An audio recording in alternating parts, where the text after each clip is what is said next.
like if you're like 21, 22 and being pretentious, but dude, that's like us. I mean, well, we are very pretentious too, but no, we're like cool pretentious, you know?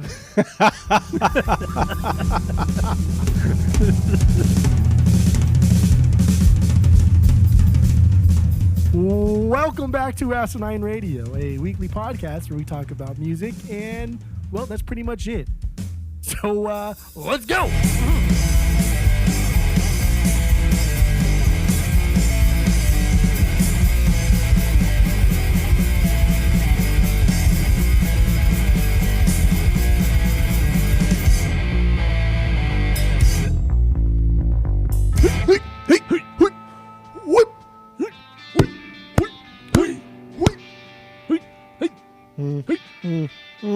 This is Asinine Radio. This is the weekly music podcast where every week we take a different artist and a different album and we break it down. We find out all the secrets about the record and we let you all know about it. And that's the podcast. My name is Tyler. Way out there, hundreds of miles away, way out there, it's Jeff. Go to Apple Podcasts, go rate, review, and subscribe to us on there. Follow us on social media at Asinine Radio. We have a phone number. Phone number is 503-893-5307. Call us, leave us a voicemail, send us a text message. We got a Discord server. You could join that. Let us know. Let us know that you want the link and we'll send you the link. You could join it. Dude, this is probably the worst intro. This is probably the worst intro I've ever done. But so you say that every week and they get worse. I do. Progressively worse. And they do. And this is what happens when this is the third time I've done this fucking intro. But anyway, Jeff, what are we doing today? What band and artist are we doing today? We're doing Limp Bizkit's new album, Still Sucks. Now, Jeff, what's your origin story with Limp Bizkit before you make fun of me? Yeah, did you say they have 6 albums? I did say, yeah, I fucked up. Okay. I did, yeah. Not like they don't have 56 albums. They have 6 albums. They have 6 albums. Okay. Yeah, they have 6 albums. Or 5 if you don't count one of their albums, is what you were trying to say. No, they have 6 albums plus 7 albums if you include the well, if you don't, oh my God. If you don't count one of their albums, they only have 5 albums. So that's what you're. No, they have 6. No, if you don't count $3 Bill Y'all, they only have 5 albums. Oh, okay. I see what you're doing. I was trying to throw you a bone, but you're not. You're drowning over there. That's fine though. Okay. I am. Okay. This is terrible. This is a terrible night. Terrible night already. So there you go. Terrible night to have a curse. So what are your what's your origin story with Limp Bizkit? What do you got?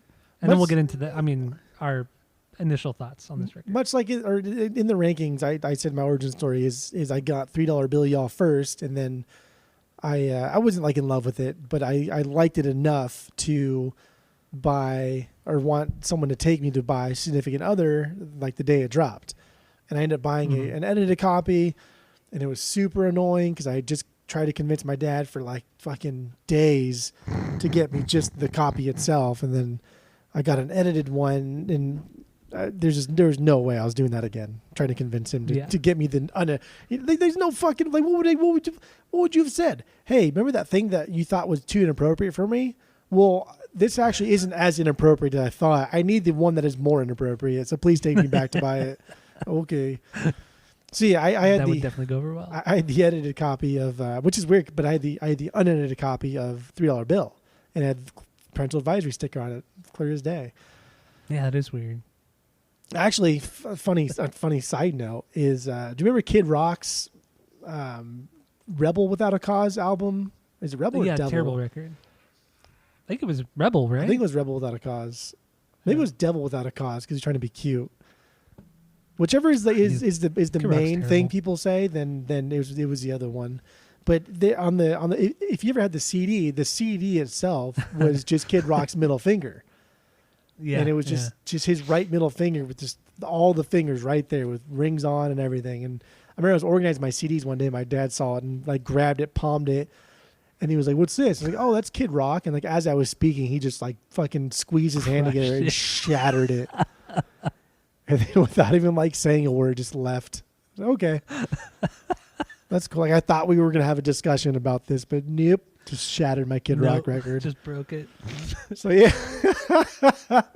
So that was fun. But Significant Other is really my true beginnings with Limp Bizkit, because that's the one that really really resonated with me. That's one that has still stuck with me to this day. That's one I love the most, and that's what I want most from Limp Bizkit, is that sound, that rap rock, but goofy rap rock. And it's honestly something they've never perfected. Like Chocolate Starfish, they tried to do it, but the rap part of it was kind of missing from Chocolate Starfish. It was more of like a pop thing. And so they've never really perfected like the rap rock until now, until Still Sucks. And that comes me to my first impressions of this, and that's Dad Vibes. Perfected it. Finally perfected the fucking rap, the goofy, lackadaisical rap rock sound. Unbelievable. Yep. Took 24 years, but they did it. They did it. Or longer than that. They started in 94. What is that? 27 years? 27 years. 27 years. It took that long. Great stuff, man. All right. So my origin story with Limp Bizkit real quick. First song I ever heard was Nookie. The video on MTV, that was my that's how I heard about them. And it was after the album had just come out. So I had a burned copy of that. I don't even remember who I got it from, but I got a burned copy of Significant Other. And then I got the Family Values Tour 98 live record. And on that live record, Limp Bizkit was on that tour. So there are 3 Limp Bizkit songs on there. And the 3 songs were Faith, Counterfeit, and Pollution. So that was my introduction into $3 Bill. And I instantly loved those songs because they sounded nothing like what was on Significant Other. So I actually went out and got $3 Bill, y'all. So I had that copy, and that was kind of my origin story with the band, and then just being obsessed with it. And then by the time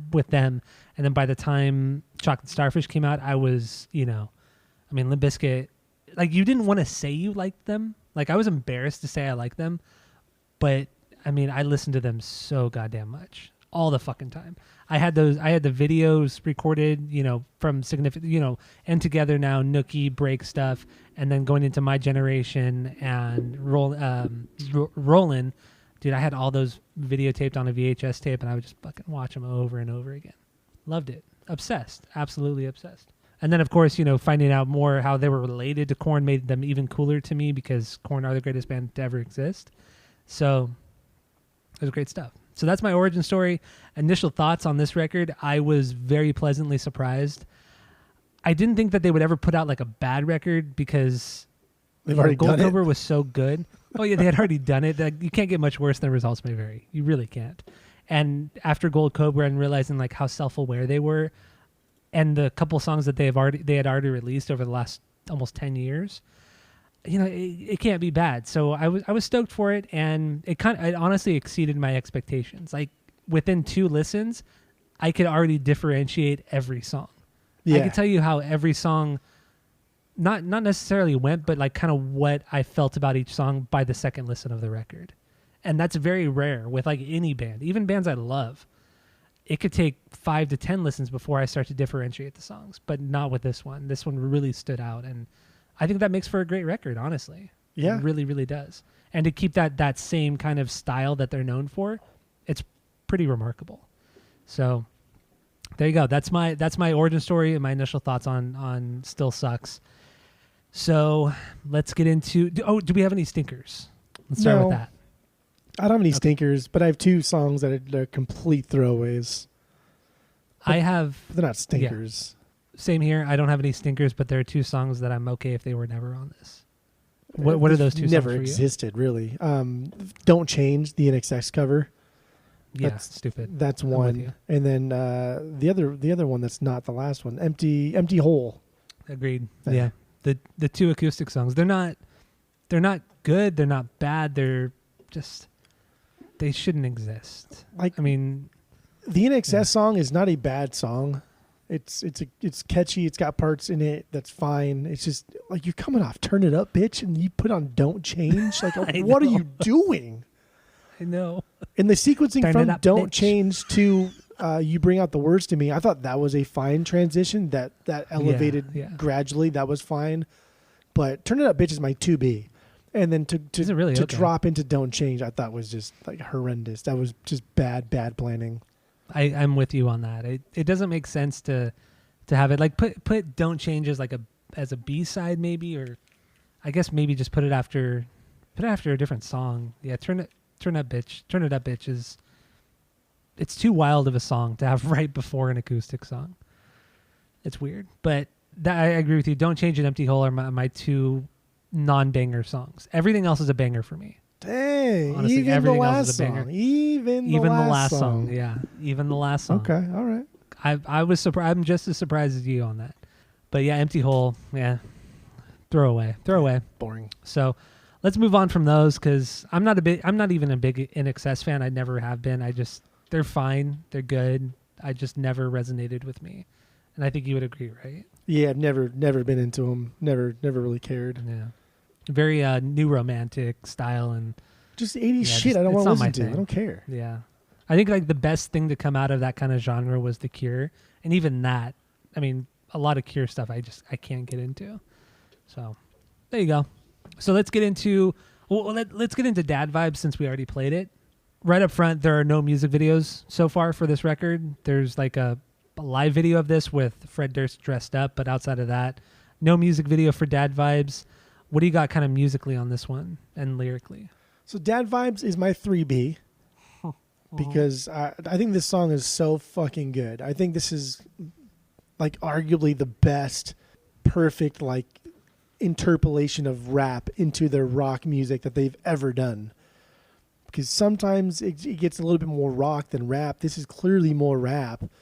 But with this album, what they're doing here is they're incorporating what rap is now. There's like this song is the pacing is choppy, and it seems so fucking processed and thrown together, like a lot of the complaints that we have for rap of this day and age. And the song just seems so fake and synthetic, and just done on a MIDI keyboard. And it just sounds so dumb. But that was the goal. That was the clear goal. That was not just a goal of the song title, of the album, but like of Limp Bizkit as a fucking band. And I can't get over just how perfectly this song encapsulates all of the things that Limp Bizkit hates, but also all of the things that they are, but also all of the things that nobody ever expected them to be until now. Nobody ever thought of it until now, except for us, to be fair. Yeah. Well, I mean, yeah, we know everything. And I can't get over the la-di-da part. La-di-da. Oh, I love it. I love it so much. That is the best part of the song. Can't get over it. It's so good. Come and get a sip. La-di-da. La-di-da. It's so good. It's so snotty and so bad sounding, but it's totally okay with this band. I think like lyrically this I like the idea of this song being this huge comeback statement from Fred and the band, and when I say like a comeback thing is when bands come back after such a long hiatus and they come back and they've redefined themselves and there's something totally different. We're gonna knock your socks off with our new sound, and they make this huge comeback, and like this is it. And instead of like trying to reinvent themselves, they've done just the opposite. Like they've never changed, and now they've accepted their status as just old guys, and made a shitty rendition of shitty rap music essentially, and did it in the Limp Bizkit style. It's fucking unbelievable. It's so adventurous. It is. Really is. And the fact that they mock themselves makes it even better. And like I would compare this to like, you know, Green Day trying to reinvent themselves multiple times, and it just comes off as just so insincere. It's sad. Yeah, but with this, it's like, yeah, we know we're 50 years old now. We're not out here partying, getting all wild. Let's sing. Let's rap really lazily. Let's make it just kind of seem like more of just like a chill kind of thing, and not make it. Let's not try to reinvent anything, like you said. And musically and lyrically, that's what this song is, because his vocal delivery on this song is so lazy, and it's so smooth. Like it's lazy and smooth, and he's never had that kind of smoothness to his delivery, which I think is really cool. It sounds really great. And then couple that with how he was dressing at like a Lollapalooza when they debuted this song, like, you know, wearing the wig and, you know, the old khakis and shit like that. the mustache, kind of throwing it back to almost like, Sabotage from the Beastie Boys. You know, that's kind of the kind of thing I got from it too. And dude, it was such a perfect comeback and perfect single to kick off this record, without a doubt. And like you said, the la-di-das are just so silly. They're so cheesy, but they make it work. They really, really make it work in this song. I love it.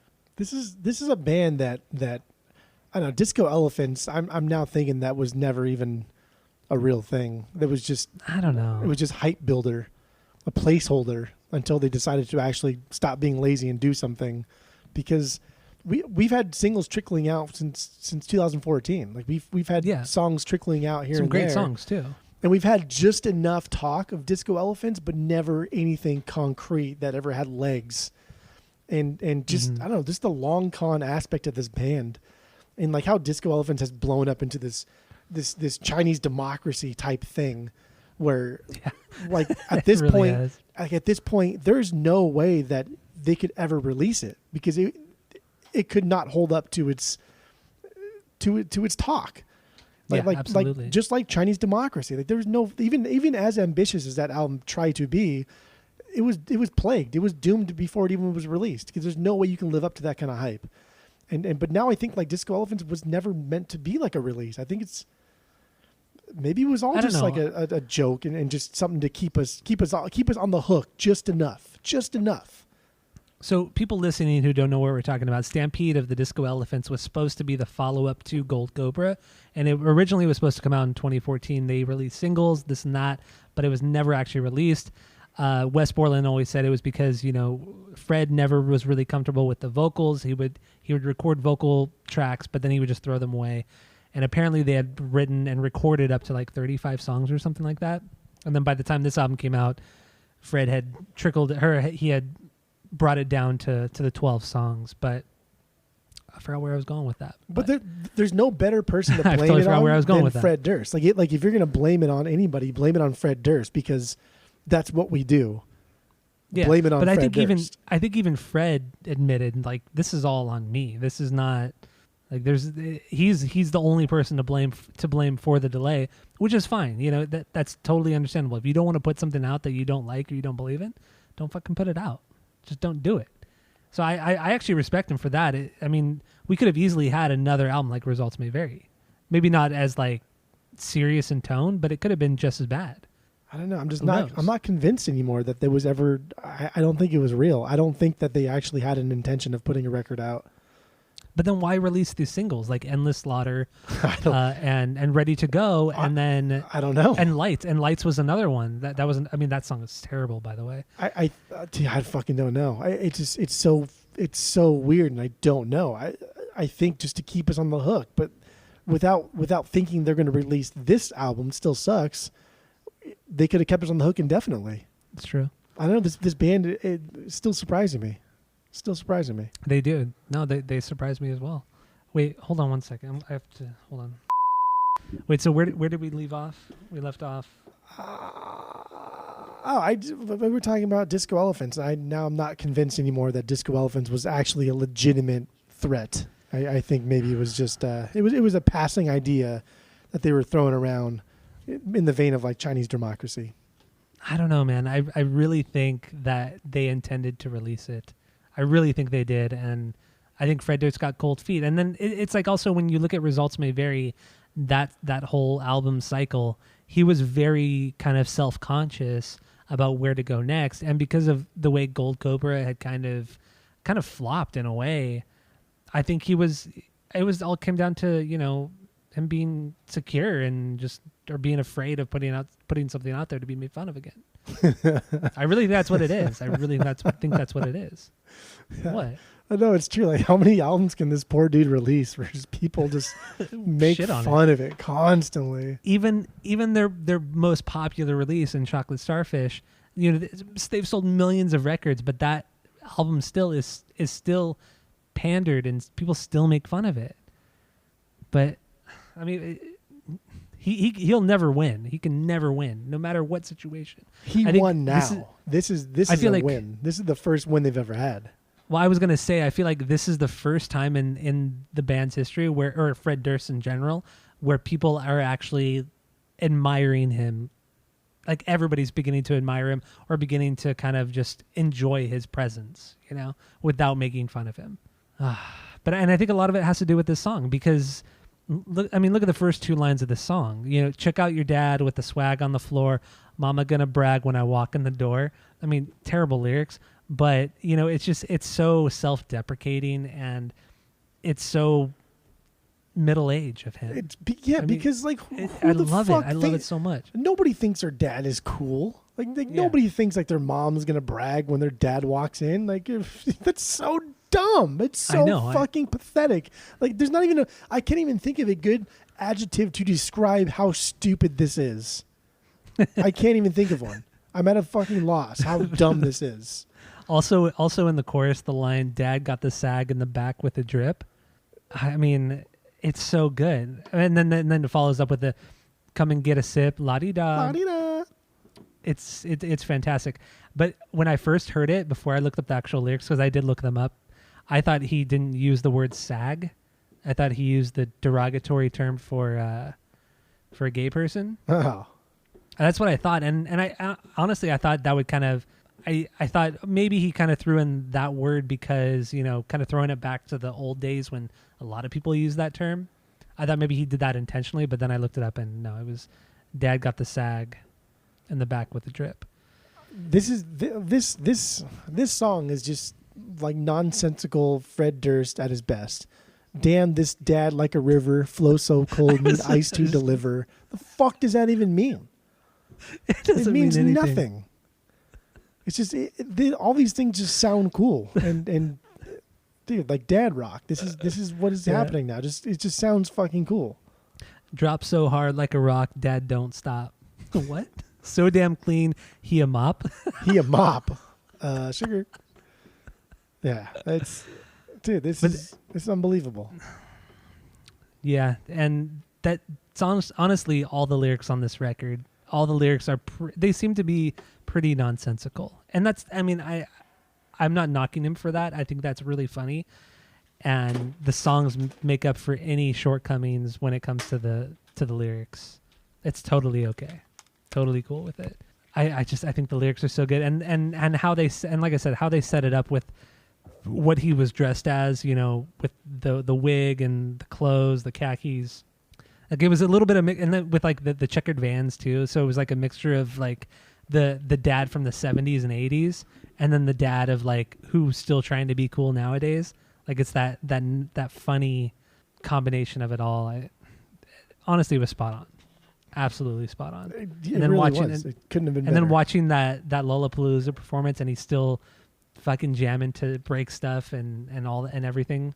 It's so good.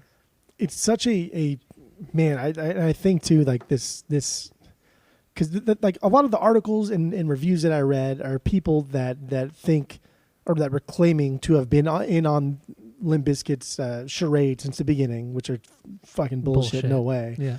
And the other half are saying that these guys are still a joke. They suck, and this is a clear attempt at selling out. And I think those people are idiots, even more so than the ones you said previously. Their argument holds a little bit of water. So, for instance, like this album comes out and it's aimed at us. It's aimed at you, like literally you and me and people maybe a little bit older than us. That's who this is aimed at. And it's also aimed at like kids who are now getting back into like 90s stuff because 90s is coming back around again. I know. And it's it's aimed at like all of these different generations, and it's coming out at a very, very perfect time. And it's so that for like just marketing standpoint, that's fine, that's fair, I get it. And like it's barely long enough to even be an LP by what like society deems it should be an LP. 29 minutes, that's an EP. No, 32 minutes, that's an LP. That's going back to the Unquestionable Truth thing. It was 29 minutes. That was not even 30 minutes long. Yeah. You're hard-pressed to release an album that's 29 minutes and call it an LP. There's just no way. But 32 minutes is just long enough. But this is actually 31 minutes and 55 seconds. Yeah, 32 fucking minutes. it's missing that 5 seconds. And also, don't forget that there's no physical edition of this. There's no physical release of this. I know. It So sucks. I would love to have it on vinyl. Getting more into the selling out vibe, there's no physical edition of this. Therefore, they only want people to stream it. Well, the way Spotify works is you get money per song. If you release a 6-minute song, you get the same amount of money as if you release a 2-minute song.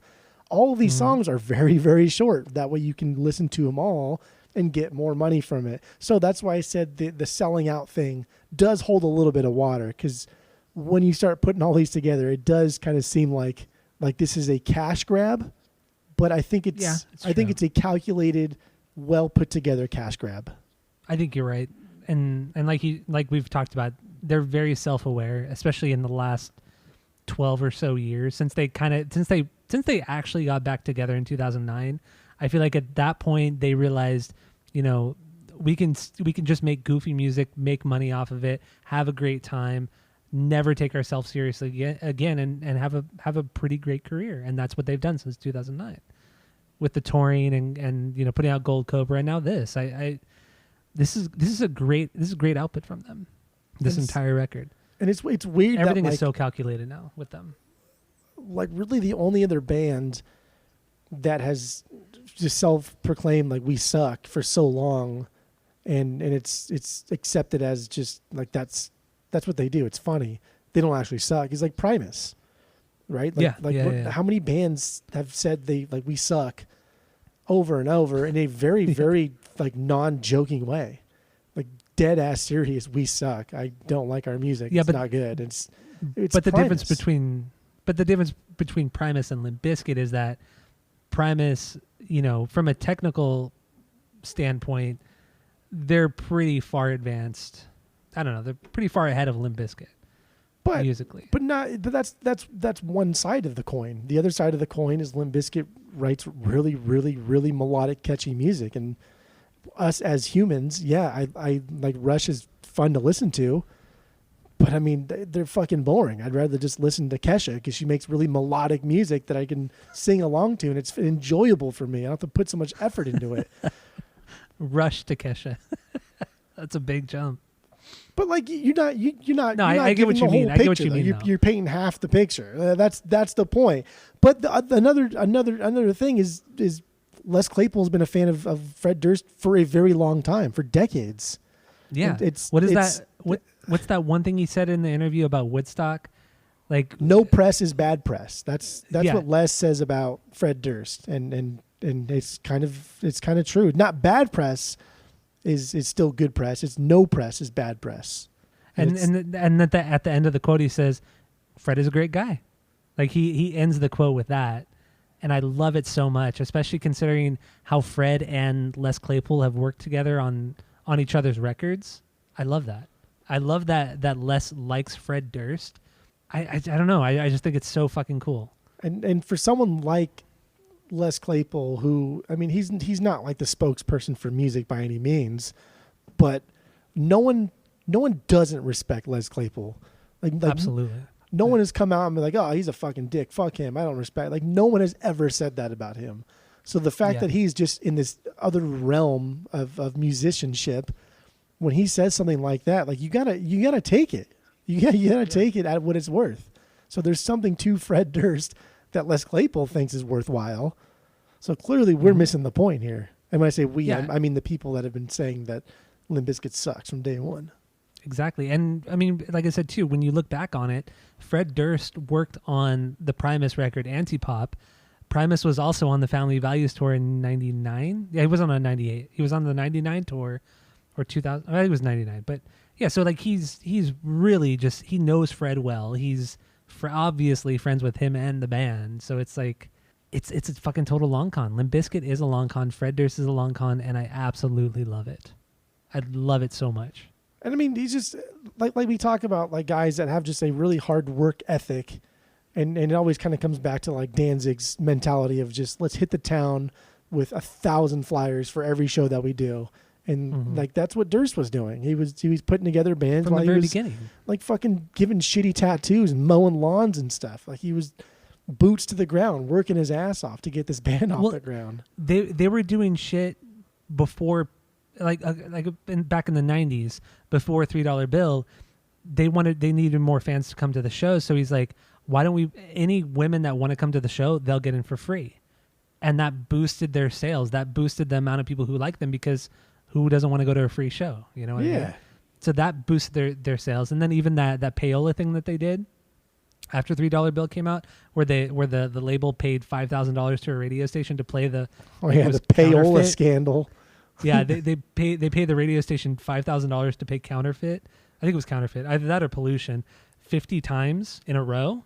That's what they did. I mean, it's fucking genius. I mean, obviously payola is something that already exists and has existed since the beginning of music radio. So it's never been. It's just the fact that Limp Bizkit did it, and we're not ashamed to do it, and like openly said, "Fuck it, who cares?" Like if people listen to hear the music, that's what we want. You know, I just love how open they were about that when it's already been done. You know, millions and millions of times prior to that. I love it. I love it so much. They had a massive following. Sugar Ray opened for them, like when before they were even signed, and they had a massive following. At the Milk Bar, right? Yeah, just some some fucking punk club in South Florida, wherever the hell it was. Yeah, it's like Fred Durst convinced. I think it was John Otto or Sam Rivers or somebody who was in a different band. He's like, you should quit that band and come join our band. We don't really have anything going on right now, but we're gonna be big. And no. Fred and Sam were in a band called like Malachi or something like that. And then Fred left that band and convinced Sam to leave the band with him so he could start a rap rock band. And he said, do you know a drummer? And he said, oh, my cousin plays drums, but he's like a jazz musician. Yeah. So they convinced a fucking jazz musician to come in and play a rap rock, and that being John Otto. But he was he was in school. He was like studying jazz in school. And then Fred basically convinced this guy to like quit jazz school and join a rap rock band that has no feet whatsoever. And it worked out for him. That's fucking nuts. Though. Like just that kind of passion you get from somebody, it doesn't happen often. No, not at all. Not at all. Like, how do you convince a guy that's in fucking jazz school to join your stupid rap rock group? Yeah, your experimental rap rock group in 1994. Like what?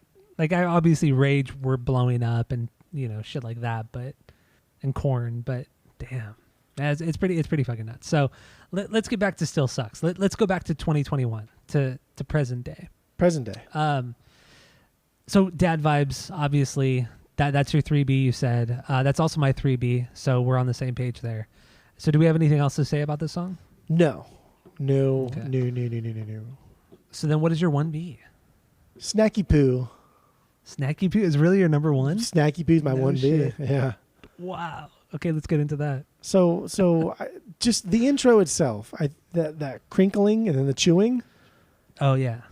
So obnoxious. I don't know. I thought that was so fucking funny, and this was one of the first times in a long time that I actually laughed like hard listening to a song. And I listened to it multiple times until I could finally listen to it because I was laughing constantly. And I don't know what it is about how stupid the song is, but it's funny. It's a perfect funny. Especially when he says, I need a snacky poo. Snacky poo. It's so bad. Oh, dude, there's some of his best, worst lyrics are on this. Like my favorite verse here is I mean, I think overall this is about like the music scene and how focused some artists are on their social media image rather than their content. And I think it's a general dig. But my favorite verse is he says, your style is a pancake, time for me to flip it. How many times you gonna change how you rip it? I'm sorry to say it, but ain't nothing that can fix it. And you should play a forest because your audience is crickets. It's crickets. And then it plays the cricket sounds and it says, gotta love the crickets. Like, gotta love the crickets. It's so good. It is so good. Dude, just listening to that build up, like how he's your style's a pancake, time for me to flip it. Okay, that's dumb, dude. That's not a good line. And then how many times you gonna change it and how you rip it? But like we make fun of like MGK and even Posty for changing their style until it hits, right? Yeah. Like I think that's kind of the dig he's going at here. How many times you totally gonna change it? Yeah. And then he's just, dude, you should play a forest because your audience is crickets. It's so disrespectful. That one line right there is so disrespectful. I love it. It reminds me of this guy we used to go to high school with, and I hung out with him freshman year. He was a big OC guy, like the OC, the TV show, and it was Nick Keener. Nick Keener, and I don't remember him. I think he was on the water polo team, but he was kind of a shorter guy. Like he was really, really short, and he used to tell people. He would, like, in class, he'd be like, hey, like, you're done. Just go to bed. No, he wouldn't say you're done. He would say, you need to go to bed. And then he would say it, like, dead serious. And then we'd be like, go to bed? Why would I go to bed? Said, because you're done. Go to bed. But the way he said it was so funny. And he would get people every fucking time when he'd say, you need to go to bed. And you're like, why would I go to bed? Because you're done. After, like, you said something stupid or something like that. And that's what this reminded me of. I love it. Like, you should play a forest. Oh, why should I play a forest? Because your audience is crickets. It's like Boyle. It's like dish. Boyle trying to get yeast out, trying to get the yeast infection out. That's what it's like. Yeah. You should play a forest. Like yeast. Like yeast? Oh my God, dude. It's such a good diss. It's such a fucking dad diss. Like, everything about this is just perfectly crafted. Love it. It is. It really is, man. I'm with you totally on this one. Damn. Oh my gosh. It's fantastic.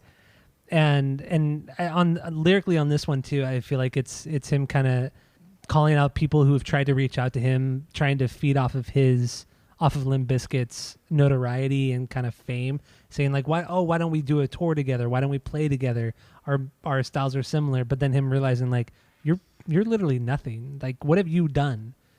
Like, you would bring us down with your bullshit. I feel like it's also it's partially that as well, not just calling out artists like MGK and Post Malone.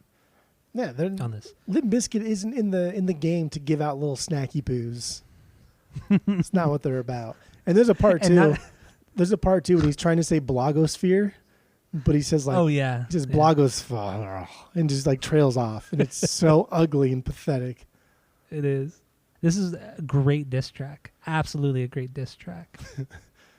And then you get the skit on top of it, the skit at the end, where the skit is pretty much making fun of Wes Borland and him being like, a little bit pretentious, especially back in the mid 2000s, early 2000s, talking about like what his favorite types of food and his favorite bands and everything like that. Let's give the most pretentious answers you can possibly give. I love it.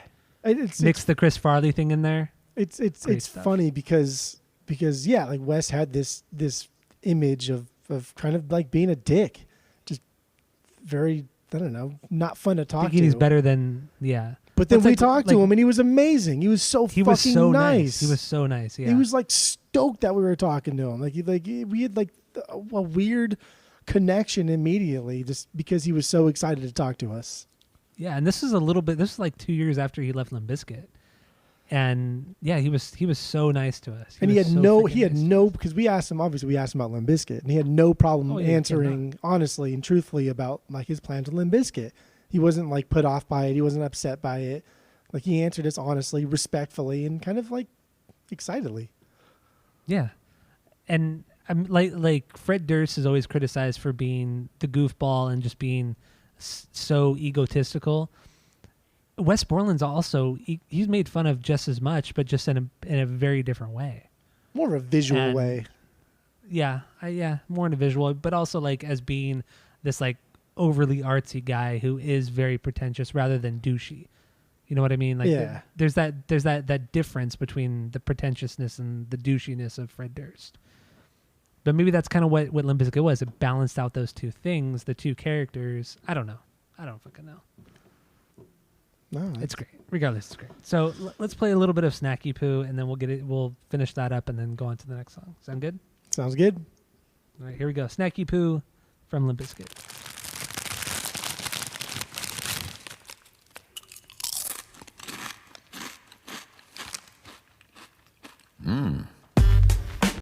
There you go, Snacky Poo from Limp Bizkit. Banger of a song. God, I love the crickets. Like, it's so dumb. And the fact that they stop everything just for the cricket sounds too. Gotta love the crickets. It's very Fresh Prince. Yeah. Very, very, very Fresh Prince. I like it. It's also very like, just in case you missed this diss, let's rewind just so I can get back to it and then make sure that you really, I'm really driving it home here. It's true. Oh boy. All right. We got anything else on Snacky Poo? No, that's my 1B. All right. My 1B is the first song, Out of Style. Out of Style. Now, this song, I mean, first of all, first things first, right? Yeah, first things first. Hit it. Wes Borland's guitar riff. It is so weird. It's almost off time, off beat. I don't even know. Is that it's very squealy sound? bizarre. Is that him, or is that some type of like DJ thing? No, it's him. And I guess like a week ago, he posted on his Instagram like how to play that riff, because people have been trying to figure out how he plays it, and he did play it, and it's all him. Everything is him, and it's pretty fucking cool. It's so It's fun. such and a weird like, time. Good times, and I don't know. It's Yeah. cool. The timing of it is so bizarre. It's so bizarre. But it's such a killer way to start out the record, because it perfectly shows like the best of what Limp Bizkit were doing, with Chocolate Star. This whole song is the best of what they were doing with Chocolate Starfish and Gold Cobra. Mix it with a little bit of like modern kind of what's going on hardcore music in a way. That's what this song is, and it perfectly sets up the rest of the record. I think this is a perfect song. Honestly, this is a perfect song, because after that main guitar riff, you go into the verse. It's a little bit slower, and it's very reverbed out and echoey with Fred's vocals, and it sounds so much like Turnstile on the new record on Glow On. Did you get that at all? Did you hear that at all? That's like so much of it. That's kind of like today's styling of music. That's a lot of electronic elements are being incorporated to a lot of traditionally non-electronic rock bands, and the slow parts of this have those sounds. This song is like a perfectly updated Limp Bizkit song. It's like if Limp Bizkit wrote a song 20 years ago and then rewrote it and just updated it for today's climate. That's like what this song is. And like my favorite part of this is that the song, it continuously builds up into this point where you think it's going to drop into an electronic kind of like drop, where we've heard it so much because that's what we hear all the time, and even in Turnstile did it fine, but like we hear it all the time. Things build up and they drop and it gets very heavy electronic, and they didn't do it. It built up and it made us think that they're going to drop into this heavy electronic like chorus or this heavy electronic drop, and it completely didn't. And when it dropped into like a traditionally $3 bill, y'all, even kind of era of Limp Bizkit. That's just good nuance. Like lead me to believe something that's not going to happen. Good songwriting, really. That's what it is. It's good songwriting. It's let's not stick to the typical formula, both in that sense, but also just the riff wise, because people are just going to play like a very simple, 4 chords, just very bland thing. But Wes doesn't do that, and throw that in like with what you said with the weird song structure, kind of weird song structure. It just makes for a very unique song, and that's what I like so much. And then the intro too is very it's early Limp Bizkit. It's very almost Significant Other Limp Bizkit. It's the hit it. The hit it. When he yells hit it, that's very Significant Other. Yeah. So good. I love it. Oh my God, that first verse. It's the first verse that give off that Turnstile sound so much, where he just, I've been asking for something. And just the way he sings to that. It feels so wrong. It feels so wrong. It's exactly what it sounds like. It's like, it's a guy who can't really sing, because the guy in Turnstile, he's not like a great singer. He's a hardcore singer. He's not like a great singer. Like Fred Durst is not a great singer, but he has a great backing band. He has great songwriters behind him, And that's how this first verse is. It's, oh man, it's so fucking good. I love this song so much. Lyrically, I thought this song was essentially just about how it's cool to be retro, and people think like Limp Bizkit is cool because they're retro, even though they never stopped doing this thing. Yeah, that's exactly how I felt too. They're essentially just mimicking themselves at an earlier age, but yeah. But because I don't know, like when I say we as a society because we never appreciated Limp Bizkit. Like we think, oh, they're being retro. It's funny. It's like, no, this is they're just being like themselves at 25 years old. I know. There's nothing so retro good. about this. Like it's who they are. How they've never, and also how they've like, and lyrically, I agree with you, and how they've never changed their style. They're Limp Bizkit. This is what they are. Like they're not copying anybody. Everybody's or people are copying them. I love that idea. I just love it, and it's so true. Damn, it's like what a brand this band has built. Oh yeah. Just ingrain themselves in society, but without any of like the rabid fan base, I guess, because like we don't realize how much they are in our daily lives because we don't give them the credit for it. No, we don't. We don't. It is unfortunate. So should we play a little bit of Out of Style? Play a little bit. Here we go. Out of Style from Limp Bizkit. But we can start. There you go. Out of Style from Limp Bizkit. that lyric that I just faded out on, it's so stupid. It's so funny. Do you know what part I'm talking about? It got serious for a second. The way he says "for" is like "for a second." Like he's got like a mouthful like cotton balls or something. For a second. I know. Oh, it has that. Oh, it's so obnoxious. I love it though.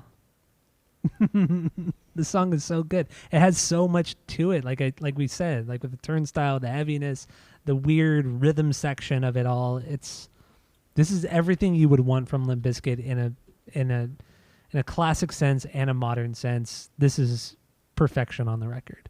That's why I love this song so much. It perfectly shows the capabilities of this band. It's the best opener they could have chosen given all of the songs on this record. Oh, totally. It's my 4B. Oh, it is your 4B. Okay. Yeah, it's my 4B. But So let's move on. What do you have for your 2B? my 2B is "Turn It Up, Bitch." Turn it up, bitch. Turn. That's my 2B as well. So I mean, aside from the fact that this song is very clearly inspired by Cypress Hill, the bass line is Totally. very Cypress Hill. The song itself sounds very Cypress Hill. It's that little pre-chorus part that I don't know, like the talking, the girl talking kinda, but still singing. What the fuck? Oh, that was my favorite part. Like what the hell is that? Yeah. When that came on, I thought that was going to be the chorus. And I don't know. I was just like, what the fuck is this? Why is she so like mean right now? And then sounding like aggressively, and then it came in with the chorus, and like everybody needs some hardcore fucked up shit or whatever he says, and it was weird. And then we never heard it again. That pre-chorus is my favorite of the entire song. That favorite part of that whole song. It's so very kind of like dun dun. It's, I don't want to say like matter of fact, but Is that not a female vocalist that's doing it? that? It is. I don't know who it is though. I couldn't find out who it was. I tried looking it up. I could not figure out who it was. But then when you look at the structure of the song, there's only one pre-chorus to the song, to this whole song. Everything else, it's not a typical, like pop structure. I mean, yeah, that never happens again. That in the song that voice, it never What did she comes say back. again? I'm looking it up right now. I'm trying to remember what she's saying. Yeah. Bigger, better, fake it, never, living. It's like very Daft Punk. Yeah, that harder, push better, it, faster, harder, stronger. Yeah, harder, better, faster. Yeah. That's what it is. Like bigger, better, fake it, never, living with. Yeah, it's just it's very staccato. That's what it is. It's and then like the last I line, love "Bitch, that. you heard me, you ain't worthy," and then he goes into the chorus and does his Fred Durst thing. It's just, I don't know. I thought that part was just so, it was so jarring and weird. Yeah, it came out of nowhere. And what I like too is that all in this song, all the weird little samples he throws in, like the emergency broadcast sound. He throws in like an ambulance siren, like a bunch of weird little things to go along with what Fred is saying lyrically. It's such a good throwback to early 90s hip hop. Yeah. Like And- underground hip hop, or conscious hip hop, I should say. Beastie Boys. That's like really what this is. This is something that we would have attempted to do in high school. This is a very basic structured song. Like, there's nothing really there's a lot of nuance to it, but its template is very basic and ordinary. And that's really with the entirety of this record. There's nothing overly complicated, and I feel like with that simplicity makes it even more exciting. Because we all know every member of this band is very talented. I mean, from an instrument wise, I mean, Fred is Fred. But, Wes, John, Sam, and even DJ Lethal, like, they're all very talented with their instruments. But for them, none of them to really kind of wank or do anything crazy, I think is really cool. They really kind of, brought it back, or they really kind of toned it down, but still have their signature styles on every song. I think it's really good. It's so bizarre. It's so bizarre how these guys can just make something so basic and ordinary be so good. I know. I can't tell you. I was so surprised by this record. It really exceeded my expectations. It really did. I want to hear that pre-chorus. I think that pre-chorus it's so cool. It is so fucking cool. I don't know what it is. I cannot figure out what I like so much about it, but it's because it's so fucking weird. Because he throws this whole verse out where he's kind of just like name dropping all of these things. You can pick them apart, like in a lot of hip hop songs. He starts rattling off. He calls out Halo Master Chief at some point, and just like a lot of things he says, you're like, oh, I recognize that. I recognize that. And then she comes in, and you're just like, what the fuck? This is and kind of like slows down the pace a little bit. Like you said, it's choppy and weird and. I don't know. Her voice just sounds like kind of aggressive, like an unnecessarily aggressive tone. Like she just sounds like a mean person. Yeah. Yeah. She sounds mean. Like she would fuck you up. Like you probably wouldn't want to like get in a fight with her. Yeah, she'd fuck you up. Like I wouldn't even say like physically she would fuck you up. I think like what she said to you would hurt you more than like a physical fight with her. Like she seems like she could really dig deep and pull up the worst things about you. And really make you feel like a shitty digging person. Up old shit, yeah. Yeah, I feel like that is her. And the chorus is very Chocolate Starfish. I mean, just lyrically, it's everybody needs some hardcore, fucked up, bang your head shit. Turn it up, bitch. Turn it up, bitch. And that I hate it, but I love it at the same time. But then you threw in the Cypress Hill thing too, and I'm with you on that. Just that bass line that alone, loop drum beat, yeah. That's very, very Cypress Hill from Black Sunday era Cypress Hill. Mm-hmm. And the way he sings a little bit higher too, so that adds to the Be Real kind of comparison, especially when he says "Turn it up, bitch." That's very, very Be Real. Normally, I wouldn't like that, but when Fred does it, I'm good with it. I'm good with it because he does it sparingly, Like Be Real, that's all Be Real is. He doesn't have anything else besides that high pitch thing he does. Fred Durst really doesn't make fun of other people that often. He'll mention other bands and artists, but he really doesn't make fun of other people that often, if ever. That's true, yeah. And he gets shit on so much. like in fucking what song from Significant Other where he mentions Eve 6. They put my tender. Oh, Nookie. When he said I put my tender hard in a blender. Oh yeah. Still I surrender. Oh, wait, is that an Eve 6 reference? Yeah, remember the song? I guess so, yeah. Wanna put my tender heart in a blender, watch it spin around to a beat of oblivion. I've never made that connection. Yeah. I've never ever made that connection. He's a well-read dude. Like he listens to a lot of music in the scene, I guess. But he never makes fun of anybody. And then think about it this way too. In 98 or 99, I think it was 98, he was appointed as an A&R rep for Interscope Records. Yeah. So that kind of leads to the long con, and like he knows what he's doing. He's not a dumb person at all. No. I think everything he does is very calculated, and that leads to the long con, the theory of the long con for him. I love it.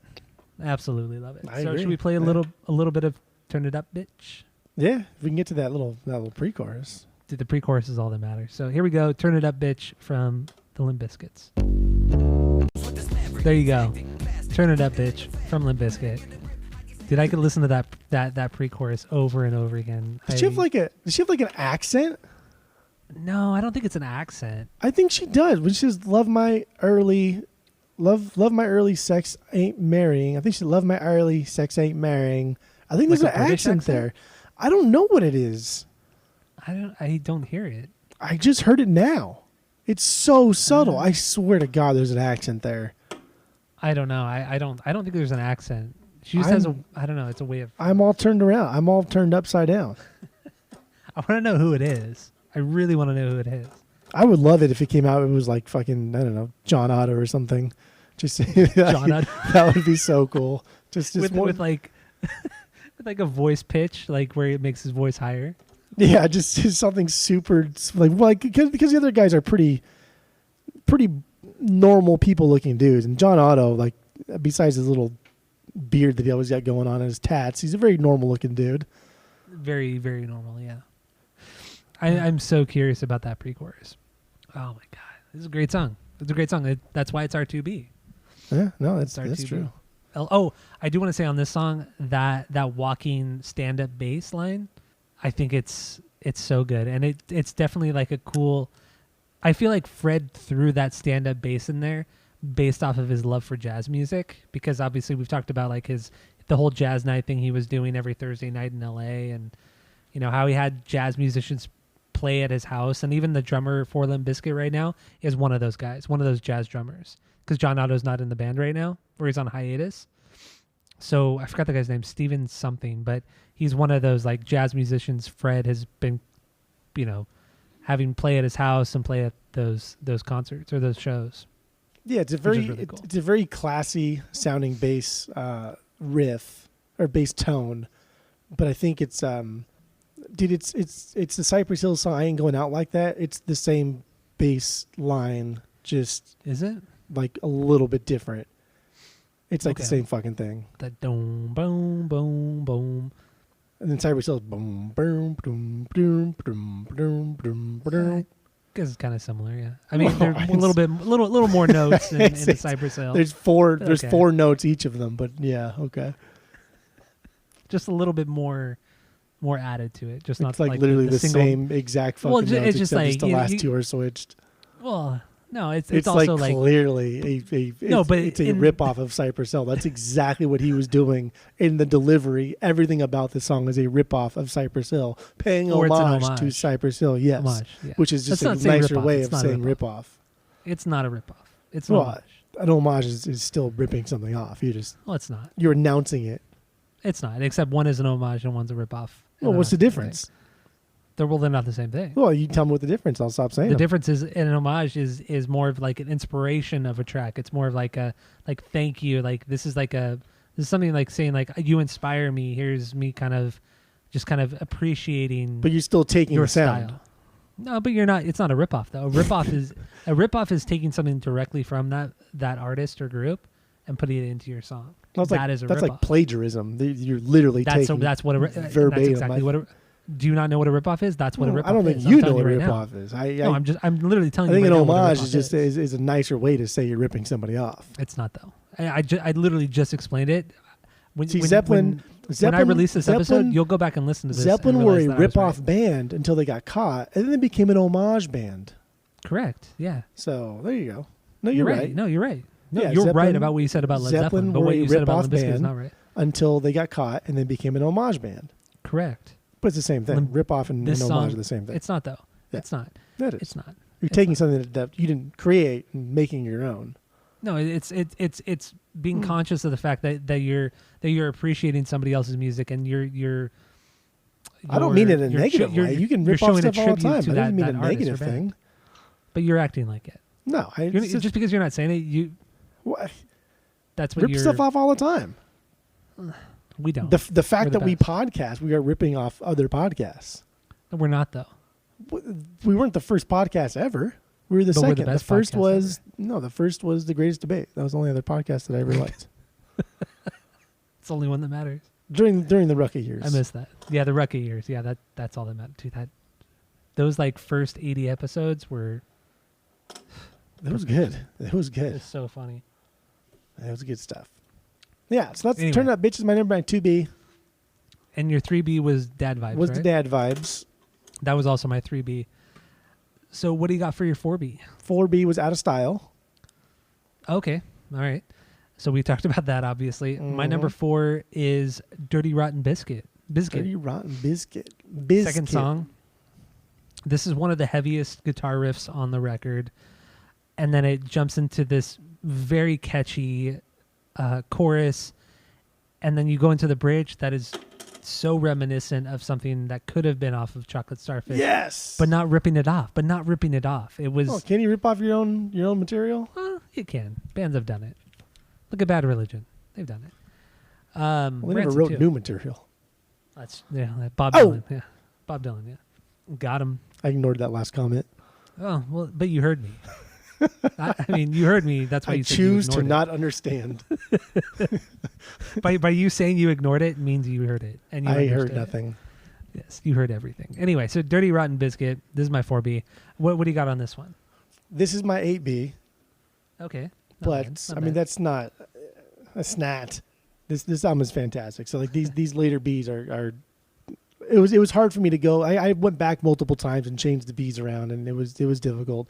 But I totally agree. I think the bridge part reminds me of Chocolate Starfish era, 100%. It sounds exactly like that. The chorus here, dude, classic Bizkit sound with a little bit newer style vocals, and they've never lost their cool sound. They've always just had a really cool tone for everybody, and the guitar tone here is super rad. It's like a saw or something. It's something, I don't know, something aggressive and I don't know what it is, but it sounds fantastic and I love it. It is, and yeah, Wes's guitar tone is unbelievably fantastic and great, and you know, for a singer who's been around since 1994 and probably shredded his vocal cords within the first 3 or 4 years of that time period, he still sounds so good. Like he still sounds exactly like how he sounded in 1999. You know, with Significant Other, he still has the weird fluctuations in his voice. He could still scream really well. Like a couple parts on this album, his scream is still on point. You know, 27 years later, that scream is still so good. It's pretty remarkable. Like he has not changed vocally at all. It is. It's weird. It's so weird. He's gotten better. His like speaking in Dad Vibes, like his speaking voice, it's gotten deeper and just more rugged. Just kind of like the whatever you call like that thing in people's not even like, a vocal, kind of similar to a vocal fry. Yeah, but like in a male voice or a deeper voice, you hear that and whatever that verb or that noun is to describe that noise. It gets more predominant like the older you get, and it gets like if your voice gets deeper, and that doesn't matter. It just I don't know, like your body's deteriorating, and that sound is coming up more and more. That guttural sound from your throat, and in Dad Vibes, you can really hear his aged kind of singing voice, and that's like his rap voice, but really he's just kind of like talking because he hasn't really rapped since like Significant Other, but. Like True. Dirty Rotten Bizkit, it's just he's doing it all. And you're right, like fucking dude is not like what the hell? He's still doing all of his iconic sounds just as well as he was doing it since like $3 Bill. He has not skipped a beat.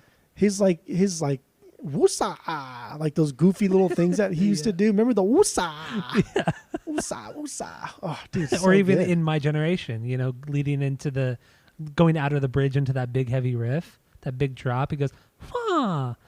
Like who goes wah? Besides Davey Havoc? Who does that? Nobody does that. I know. Davey Havoc and nobody Fred Durst. takes themselves. Yeah, dude. The only two people that do it are like the complete opposite of the spectrum of taking themselves seriously. Like, what the fuck is going on? Oh, it's so annoying. That I annoyed myself just by making that comparison. I've never even thought of that at all. I haven't either. That was the first time, and that really annoyed me. That really annoyed me. Every time I 'Cause I'm a listen to huge AFI AFI now, fan. I'm gonna listen to Davey Havoc do those noises and be like, "Wow, dude, Fred Durst did this Yeah. better." Davey Havoc's O's. Man, that's still a Facebook group. I looked it up recently. What is it? There was a Facebook group that was made like in 2008, 2009 called Davey Havoc's O's or Davey Havoc's O, something like that. And it was all it was just like clips of him going, "Oh," you know, in various songs and live versions. That was the Facebook group, and it still exists as of, I think it looked like a year or two ago. It's still around. Yeah. Well, he's still throwing out O's. Yeah. Well, I know. I mean, nobody's posted it in like 10 years, but the group still exists. Oh, God, I hate Davey Havok sometimes. But when he's good, he's good. He's great. No, it's true. When he's good, he's great. When he's bad, he's god awful. Well, I wouldn't say god awful. Okay. Bodies. It's Have you heard Bodies? You have. You've heard it twice on 2 different vinyls. Yes, I know you've heard it. I really enjoy Bodies. I really do enjoy Bodies. Get your goggles on. Your A5 goggles. My goggles.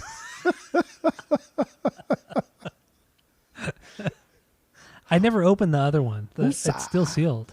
I know. The other one I got is still probably sealed. sitting in your room for the next fucking 45 years. Dude, it probably will. Oh my god. All right, should we play a little bit of Dirty Rotten Bizkit? Play a little bit of Dirty Rotten Bizkit. Okay, here we go from the Limp Bizkits. All right, there you go, Dirty Rotten Bizkit from Limp Bizkit. And I had to play it through that bridge because that bridge is, man, like we talked about, perfect throwback to Chocolate Starfish. Fantastic. So good. How do you recapture a sound from an already pretty unique band? That's impressive. And then not make it sound cheesy. It could have gone so bad. It could have gone so fucking bad. But I think what's so cool about this record is that they don't focus on one element of the band or one element of their sound, their old sound. Like they throw it out there in little tidbits. So it's very, like I think you said earlier, it's very nuanced. It's very, they have a good way of just combining the old and the new, and this is a perfect example of one. May even say they do a good job of paying homage to themselves without ripping themselves off. Exactly. There you go. There you go. I've been saying all along. There you go. All right, so what do you got lyrically on this one? I think this is about nothing. I think this is straight word vomit and just fun. See, that's kind of what I thought too. I got nothing. That's what I was thinking. Actually, for a lot of these songs, I thought that. And I was trying to pull something from this one. And if anything, I think it might be about how people need Limp Bizkit as much as Limp Bizkit need those people. So it's like this push and pull of weirdness. I don't know. That's the only thing I can get from it. Otherwise, I don't know what the fuck he's talking about. But that's most of the songs on this record. You can't miss. He's not the Limp greatest Bizkit. lyricist. Why? Because we get it on. When? Every day and every night. Yeah, and every night. Platinum right here. We do it all the time. So gets better beats and gets better rhymes. Dope. The worst. Idiot. Such an idiot. What a great band. All right, so that was my 4B. What do you got for your 5B? 5B. We might be almost done, right? Yeah. Okay. What do you got for your 5B? What is my 5B? Do I not? Oh, I don't know. Barnacle. Your barnacle. All right, so what do you think about this one? I don't know. First of all, like a barnacle. Like I've never heard someone Love be that called a word. barnacle, but when he says, and this next song goes out to all the ladies in the house. When he says the next song goes out to all you barnacles out there. What the barnacle? You thought of Blink, yeah. Well, at first I thought of SpongeBob. I was like, what are you talking about barnacles? Oh, Barnacle Boy? Yeah. Tim Conway. And I don't know. It's cool. Barnacles. It's such a dumb word. It's so stupid. I think it's a cool word. Barnacle. It's you can't I say think it's a cool sounding word. You can't even say barnacle without like giggling or like smirking or just thinking of something silly, kicking your leg up and being silly. Barnacle. I don't know. I think it's a pretty cool word. I like that word. Barnacle. I do like that word. Musically on this one though, I don't know if you kind of heard this, but I get so much Marilyn Manson and Nirvana. I got specific with Nirvana. I got major Nirvana vibes, and then I even got like In Utero vibes, and then I narrowed it down because I listened to In Utero again because it was killing me that I couldn't figure out what song it was by Nirvana, and it's Milk It. Specifically, Really? the part Milk It when he talks about the left wing, chicken wing, right wing, upper wing, like that part, like that tone, that pacing, and also just like the vocal pacing itself is you can hear it in Durst's delivery. Okay. That's what I got. I see. I don't see Milk It. I would say something more along the lines of a song off Bleach rather than In Utero. But I mean, I don't know. I guess we have different opinions on that. But I heard outside of Nirvana, I feel musically there was a lot of Marilyn Manson, like 90s Marilyn Manson sound on this particular song. Which But I mean, I'm not huge on Marilyn Manson, but I think that would know, be great because the barnacle itself is the barnacle just attaches to something else and won't leave, won't let go. yeah, And if that's what this song is about people being in Fred's life or critics being attached to Limp Bizkit for so long and just won't leave him alone. It's kind of cool that he pays homage to bands that they maybe have liked in the past, like like Nirvana, like Marilyn Manson. Now they're incorporating sounds because they're still attached to those bands, and I don't know, that's kind of cool. Where he's making fun of one barnacle, but then also kind of acknowledging that he is also kind of a barnacle in his music. yeah. It makes sense too when you look at music and like kind of in the metal way, because in some ways you can kind of consider Nirvana a metal band, like in like especially on In Utero, there's some metal aspects to that record. So I feel like you can kind of make that connection from late grunge to Manson, who was wildly popular in the mid to late 90s, and then Limp Bizkit took it over with the metal scene, with the new metal, with Korn obviously too. Like I could see that. And lyrically, I agree with you. It's about people using him, whether it be with Limp Bizkit or as a person, and then just he's sick of their shit, and he's trying to detach himself from that barnacle, that leech, I guess you could say. A lot of people said this is like, I read that some people said that this song is like the sequel to the song Leech, which I don't know much about the lyrics on, even though I love that song. I'm not. If we're just basing it off like the word leech in Title, regards to barnacle, that's similar to, I guess, what it is. But like musically, I don't really see this like a musically they're not the same. No, not at all. But like I said, the Manson Barnacle's and good. Nirvana sound is very much. I think it's very prominent in this particular song. What B is this for you? This is my 8B. 8B. But this is that. I mean, that doesn't mean it's a bad song, because I think this song. I mean, I love this record. I think this record's so good. But this is my 8B. I love it.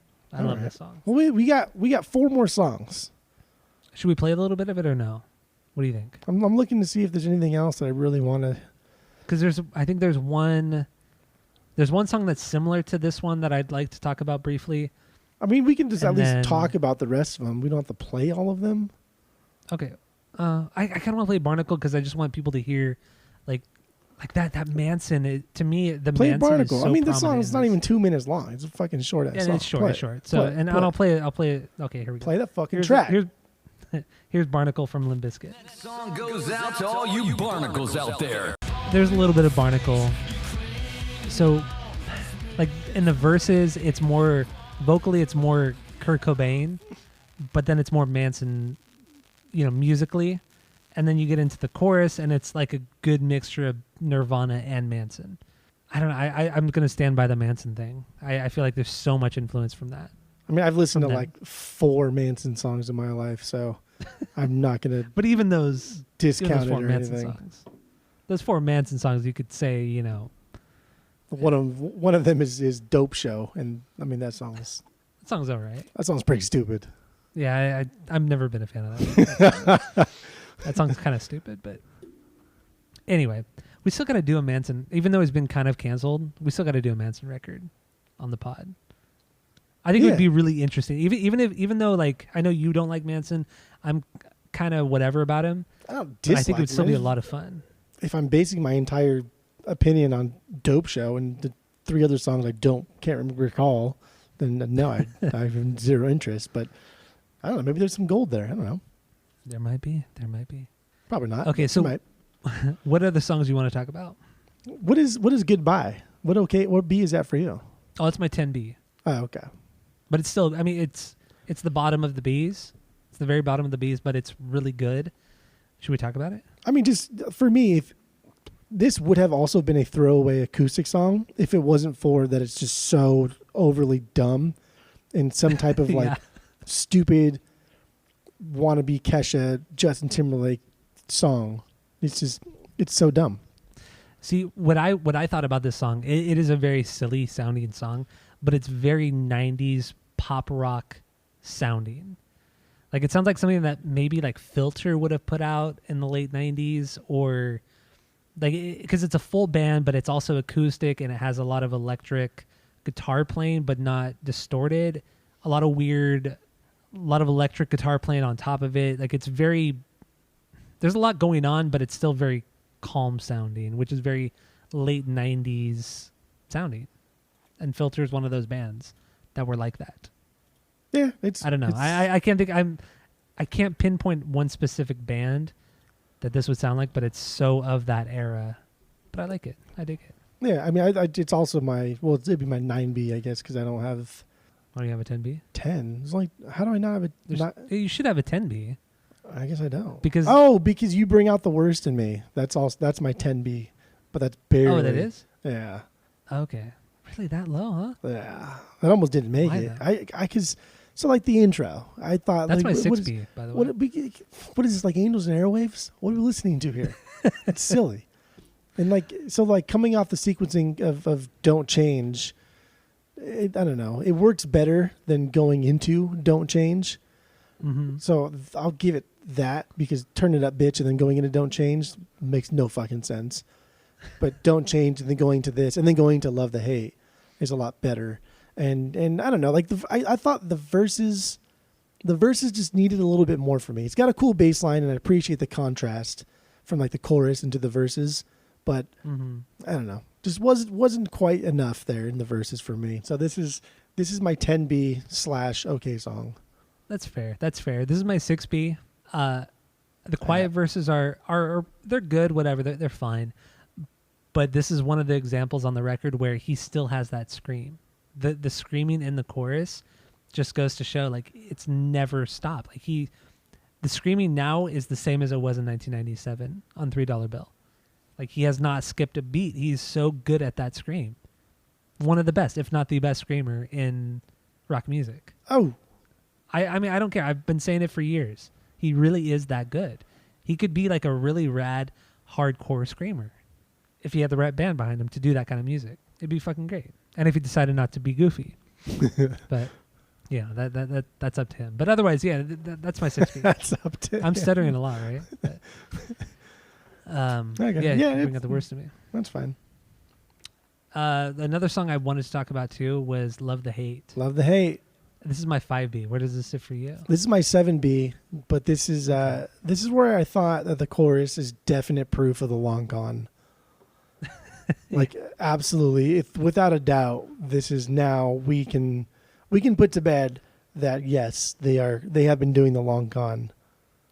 I know, right? It's so good. Like, it's he like literally spells it out for you. Joke's on you. You missed one clue. And then from what I see, you always do. Come on. It's great. So is Zach Zervini, is this the guy that does the other voice? Like, who is this guy? I haven't really been able to find out who it is. Zach Zervini? Yeah, because he's credited as a co-producer on this song. Oh. But I don't know who the other voice is. I couldn't find it. I mean, I always thought it was just like I thought it was I just thought it was one of the guys in the band.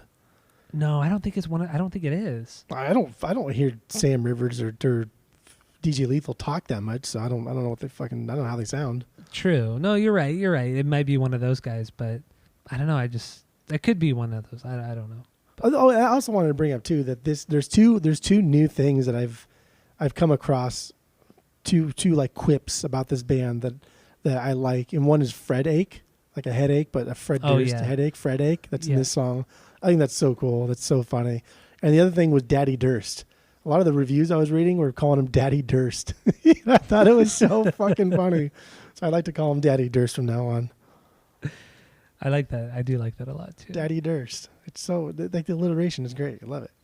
Love the Hate. Banger song. So good. It is. And the build up into it, like where Fred and the other, like I said, I don't know who the other guy is, but Fred and the other guy, they're kind of like both kind of shit talking Limp Bizkit, and then it kind of is known that Fred used to listen to them, and then he's like, I don't even know you anymore. Yeah. Like he instantly turns on Fred forever listening to Limp Bizkit. I loved it so much. This It's is so dumb. This is so great. Like this is a song about hating Limp Bizkit, but it's set up in a very amazing way. It starts off two people talking shit. Then one of them, one of the two slowly starts to realize that they do like Limp Bizkit because, they've listened to him before. And then, you can tell that one of them still kind of likes Limp Bizkit, but they got caught up in the hype of in the fun of just hating Limp Bizkit because it's fun to hate Limp Bizkit for whatever reason. And that's kind of like this little skit / song sets up pretty much two different perspectives. One is the staunch hater of Limp Bizkit from day one for no reason really, because the guy doesn't even give a reason here. He just shits on the other person rather than shitting on Limp Bizkit. And the other guy, you can tell that he kind of likes Limp Bizkit, but he doesn't want to seem like he's a dork or uncool or a nerd, so he pretends to hate Limp Bizkit. But like none of them probably have ever listened to Limp Bizkit, except for the guy who likes him. But I don't know. It's a cool way to make fun of the haters. It is. It really is. Love the hate. What I like about it too is that they like at some point, like half the song, it's them kind of going with the flow of the beat and them rapping to it, but then they would go off track and they would just kind of talk. It was this like cool mixture of spoken word on top of rapping, which I thought was really cool. They did it very seamlessly, and it never sounded bad. It reminded me a lot of Guilty Conscience from Eminem and Dre. Oh yeah, when they were going back and forth. But the difference, like you said, That's a is good call. That one is it's just very back and forth, on beat, on time, very calculated. Whereas this one was, they start to go on beat, but then because they're just talking normally, they forget the beat's even there and get into this really Snoop Dogg realm where they just do whatever the fuck they want, but then end on the beat. So it's all the same. Yeah. And I haven't seen anybody say this, but I only noticed this today on my final listen through when I was doing the lyrics. But musically, I know you're not big on Korn, but there's a song on Follow the Leader where Fred Durst is on the song. It's called All in the Family. And the guitar part in that song is very, very similar, if not identical, to the one in this, to the guitar in this song, except for in this one it's sped up a lot more. But I feel like it's very, very similar, and it makes sense because All in the Family was also a diss track. So what it was for people who have never heard that song, Fred Durst was making fun of Korn in the song, and Jonathan Davis was making fun of Limp Bizkit in the song. So it was them back and forth, like dissing each other's bands. And I feel like that's what this song is too. So I feel like this is kind of a throwback to that Korn song in 1998, which every like both bands hate that fucking song now. But I feel like this is a nice little homage to that song. Rip off. Homage to that song. And I feel like that riff in this song takes from All in the Family. And I like that. I really, really, really like that. It's very subtle. And I did not pick up on it until today. What if, so good on them. What if that really was an intentional thing that they were doing and it's 100% real, and the voice that we can't pinpoint is somebody from Korn? What if it's Jonathan Davis using a fake voice? Dude, like that would be so cool. Like that would just be fucking. So cool. That would be like the bee's knees. That would be so awesome. That'd be rad. No, it's none of the guys in Korn. I know their voices well enough. It's none of them. I know what they all sound like. Well, it's not them. Maybe. But that would be a great little Easter egg. And then just never credited them. Yeah. I really want to know who it is on this song. It bothers me who this is. I looked. It doesn't say like anywhere who it would be. It doesn't. I know. I tried looking up this, and I tried looking up the girl in Turn It Up, Bitch, but I cannot find out who those people are. I mean, it's still super early, and I don't know. It could be. I don't know, and because there's no physical release, so there's no like linear notes. Yeah, it makes it that much more difficult. Yeah, we won't know. That's why we need physical mediums of music. Yeah, give us the vinyl. Give us the vinyl box set. I want the vinyl. I want the vinyl of this and Gold Cobra. I want all their stuff, but damn, I don't have any Limp Bizkit. This is so stupid. It's really so stupid. Dumb. Unbelievable. Yeah. Anyway, so what other songs do we have on here? That's it. Oh, Pill Popper. I mean, we just haven't talked about Pill Popper. We talked about everything else, but I might as well just talk about Pill Popper just to put it to bed. Yeah. But this is So, what do you got on this it? one's cool. Right, this little cool industrial sound on the percussion. I don't know. It makes me want to throw like a Blade style '90s party with Rammstein performing. That's what I felt like. It was amazing. This is cool. This is my 6B. It's my 7B, and I'm with you on the industrial style, and I feel like this is kind of him poking fun at Nine Inch Nails and Manson as well, because I get a lot of Nine Inch Nails on this particular song. The way the beat is going, and considering that, you know, Trent Reznor has talked so much shit on Fred Durst, I feel like this is him just saying like, well, I can make an industrial song too. I feel like this is like kind of like a slap in the face. And it's to better than anything Nine I've Inch ever heard from Nails. 9 Inch Nails. So I feel like this is honestly kind of like a slap, like a very, very subtle diss track to Nine Inch Nails on a little bit of Manson, because both of those guys, or Trent and Manson, really made fun of Fred Durst back in the day. So I think this is him kind of like clapping back at them and saying I could do it just as well as you guys were doing it in the 90s, just to be a dick. yeah, no, Play it's, the long con, and I love it. if you also like the opening line where the pharmaceutical thing, if you just copy and paste that and type it into Google, it's taken from an article from like 2018 or 2019 about I don't know, some article that's all against like big pharma and how detrimental it is to society. And I thought that was really cool. Yeah. Like, because it says "Thank you, Kenneth," but that part "Thank you, Kenneth" isn't in the article. It's just like it's no secret that our government yada yada all the way down to almost like they create customers, and it's like the opening the thesis to this really long article about how horrible big pharma is from like 4 or 5 years ago. I like that. Maybe it kind of is a little, you know, kind of social commentary on, you know, the COVID thing and the vaccines. I don't know. It could be. I mean, the fact that the fact that the excerpt from the article ends with "they create customers," and then talking about like the pharmaceutical industry, they create customers. I mean, that's some like unquestionable truth. Part one. Yeah. Complexity. And They've never gone that like deep it's a on new record. idea. Yeah, and it's not like it's a new idea, obviously. But they've never gone this deep on an actual LP. Yeah, that's true. Or really in any fashion. The unquestionable truth, that was maybe they've gone deep, that was deeper than anything they've ever done prior to this, because that dealt with some deeper issues. But this is the deepest they've ever gone on an LP. But like and you then said, it's not a new concept. No, but then also to throw it in on this kind of record, like right in the middle of the record, to kind of be a throwaway, almost like a throwaway song, even though it's a really good song. The chorus is so good. It comes in so fucking hard. I love it. I mean, lyrically, we kind of touched upon that real quick, but you got anything else to say about this one? That's all I got. We did it. We did this entire record. I The mean, entire we did touch upon very briefly about kind of the B-sides from this. So we have the two covers. We have the Ministry cover of Thieves. We have... What was the other cover? No, there's not another cover. I think it's just Thieves. And then there's the song Lights, which is not a good song. Was that a cover, though? No, I don't think it was. Maybe it wasn't a cover. Oh, no, there was a Lil Wayne one they did with Lil Wayne. That wasn't a cover. It was just that was song. Ready to Go.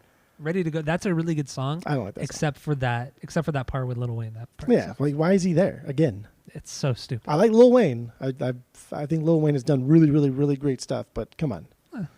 And then the other song was Endless Slaughter, which is another really good song. A little bit too long, but there's a lot going on there. Like there's a weird build up in that song, but still a pretty decent song. Pretty decent. Pretty decent. Otherwise, yeah, we touched upon every fucking song. We did it. We don't do that often. We really don't do that often. Yeah. And let's give our final thoughts. Then we'll give it our world famous rating from our Barnacles. Our world famous rating system, where 3 is a perfect album, 2 is a good album you're going to continue to listen to, 1 is a bad album but give it a shot, and 0 is just the worst thing you've ever heard. What are your final thoughts and your rating on the record? Go. Limp Bizkit is like that episode of Twilight Zone with the gremlin on the wing. Like that's the most famous Twilight Zone episode ever. Yeah. And the one guy sees the gremlin on the wing. And every time he says, "Hey, there's a gremlin on the wing," everyone else looks and the gremlin's not there. But he's telling the truth. That's what I feel about Limp Bizkit. Like, dude, they're a joke band. And everybody looks, and then Fred Durst is mouthing off or something, and making people think that he's not a joke band. But like, I don't know, been saying it for so long, been thinking it for so long, and then I feel like at the last second, he like winks at us. Fred Durst is just winking at us. Like everyone's like, "Oh, dude, you fucking dumb. You're a joke band." And Fred Durst is like, "No, I'm trying really, really hard." And he smirked and he looks at us and he winks and like, "Oh my God, see, we knew it." But then he still won't admit it. So everyone else thinks he's still not a joke band. That's what I feel about Limp Bizkit. That's fair. That's fair. But yeah, this album blew me away. I was truly fucking surprised. I could not even believe that they released something of this magnitude over a decade later. What are you doing? How is this possible? Yeah, I know. I'm at a loss for words. I really can't even. I don't know.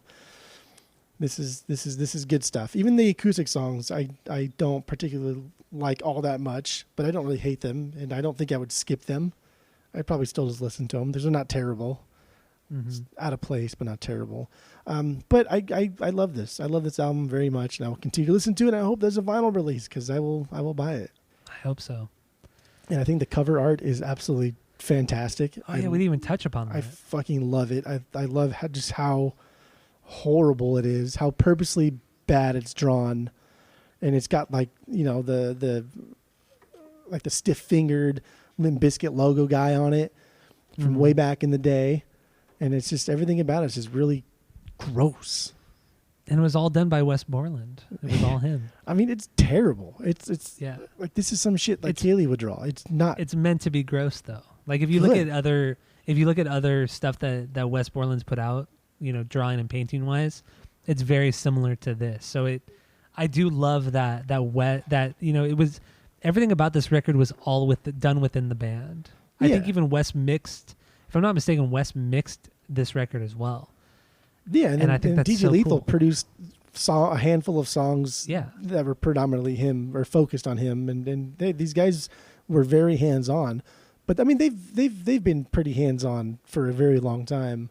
Yeah. And I think everything about this album is just fantastic. Aside from the side that there's no physical copies, and that's irritating. Such a shame. Such a bummer. But you know, whatever. For what it's worth, first things first. It is what it is, I guess. And that leads me to my ratings. And my rating is, I give this a 2.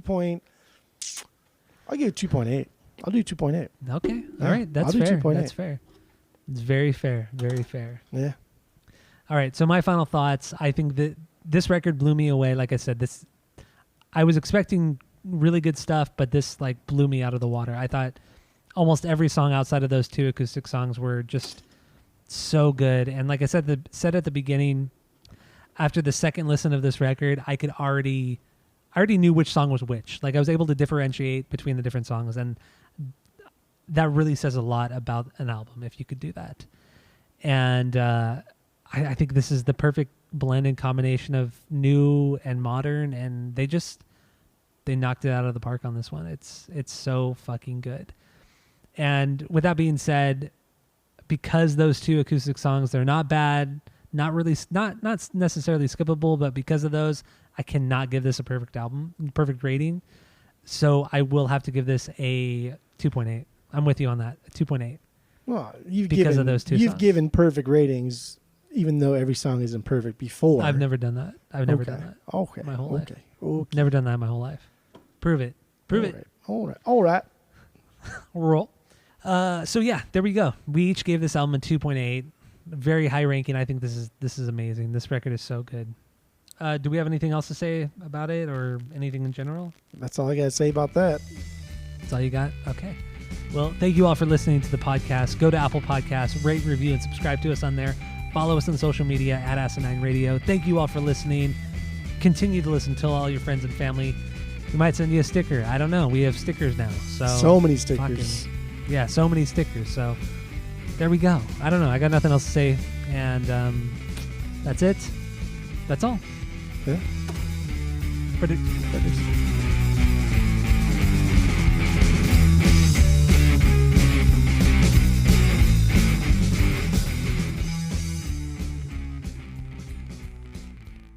If you're real desperate, you don't even like have a scooper. You just shove your tongue in it and just eat the peanut butter out of it. Oh yeah, that's what you got to do. Yeah. Yeah. Like a fucking disgusting animal. I guess if you're like 21, 22 and being pretentious, but dude, that's like us. I mean, well, we are very don't be an pretentious too, but no, it's but we're like cool pretentious, you know.